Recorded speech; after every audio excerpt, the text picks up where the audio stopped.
Pemirsa, peringati Hari Adiaksa ke-62 tahun, Kejaksaan Negeri Aceh Barat Daya gelar donor darah.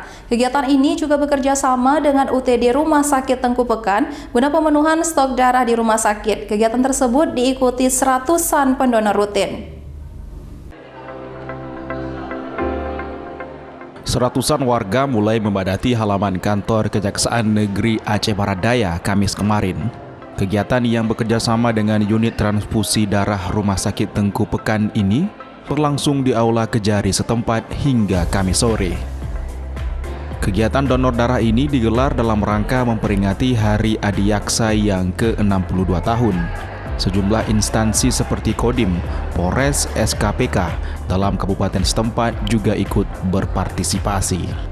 Peserta donor darah terlebih dahulu melakukan pendaftaran.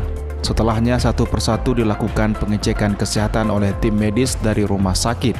Jika HB darahnya mencukupi, selanjutnya peserta melakukan transfusi darahnya.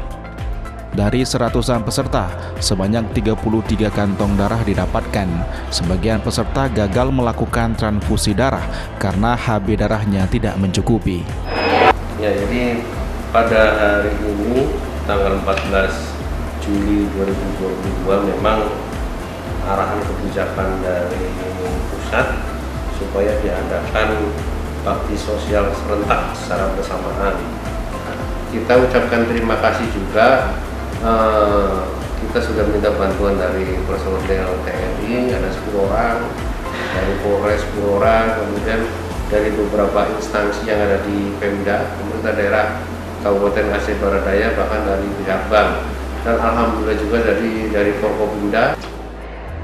Dalam kesempatan tersebut, Kejaksaan Aceh Barat Daya juga melaksanakan bakti sosial lainnya, yakni penyerahan bantuan berupa sembako ke pesantren di Blangpidi dan juga para pensiunan Kejari Aceh Barat Daya. Dalam memeriahkan momentum Hari Adiaksa ini, Kejari Aceh Barat Daya juga menggelar serangkaian kegiatan lainnya, yakni bakti sosial, lomba karya tulis ilmiah yang diikuti oleh siswa SMA atau SMK sederajat. Kejaksaan Negeri Aceh Barat Daya mengapresiasi masyarakat yang ikut memeriahkan seluruh kegiatan Hari Adiaksa ini. Dari Kabupaten Aceh Barat Daya, Erdawati iNews melaporkan.